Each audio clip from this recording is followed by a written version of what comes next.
I was speaking with Bill West, the Mayor of Cowra. Now, Bill, you've got a bit of a dispute. Cowra Council's got a bit of a dispute with the Rural Fire Service at the moment over amounts that you're being asked to pay and previous amounts that you were asked to pay. Just what is the situation? I think the first thing, Gary, is to just make sure that people understand that the council's very supportive of the volunteers and appreciates the work they do, and also very much aware of the work and the role of the Canobbas Zone Rural Fire Service.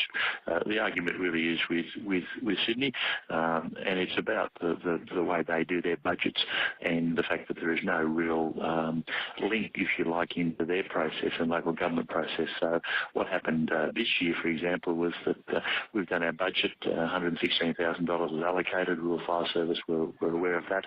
But because of their budgeting process and because of the equipment they look like purchasing, we got notified in November, December of this financial year, about 4 or 5 months, nearly 6 months after the start of the financial year, that the proposal was that we pay an extra $51,000, which was around about a 50% increase. Now, the Rural Fire, Council said no. We had some issues the way that was done, and the Rural Fire Service came back and said, well, we're trying to balance our budget in the zone, which is fair, and they suggested $17,000 or $18,000. But in the process, we'd written to the Commissioner, we had no response to the Commissioner from the Commissioner at that particular point in time, so we held that in abeyance. The state of play at the moment is that Council has resolved, and the Rural Fire Service has been able to work with us at a zone level, so that we're paying, in essence, our budgeted allocation of $116,000 this year.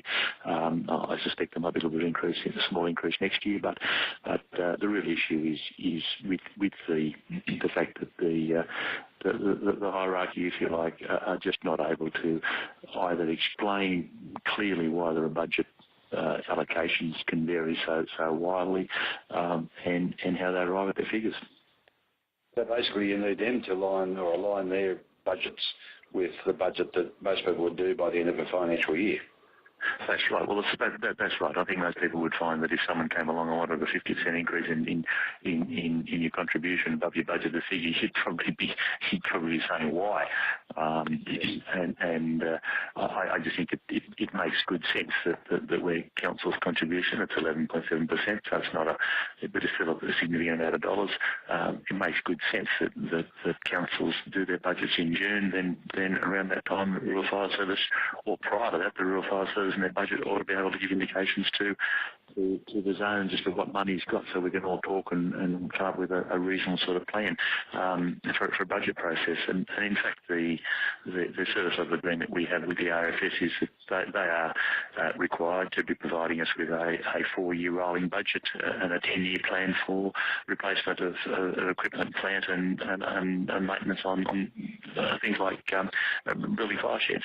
So it's written in there that common sense tells you that it's not unreasonable to expect a 4-year rolling plan budget, and you're looking in advance at what you might require, not as it appears with the Rural Fire Service, be retrospective. I suppose the other important thing is that there will not be any fall off in the Rural Fire Service that's available in the Cowra Shire. It will have no impact on the services in the Cowra Shire. The impact that we felt this year is a Cat 6 tanker, so it does impact on equipment.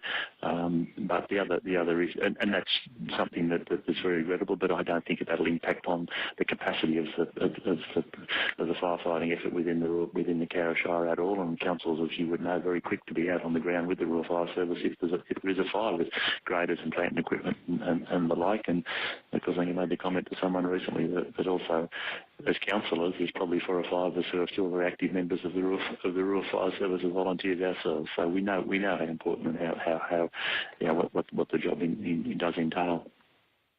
Okay, well, thank you for clearing that up, Bill. Not a problem, Gary. Thank you for your interest. And again, I stress that we are looking to support the volunteers and to an extent the zone, so that they can have some certainty in their budgeting as well.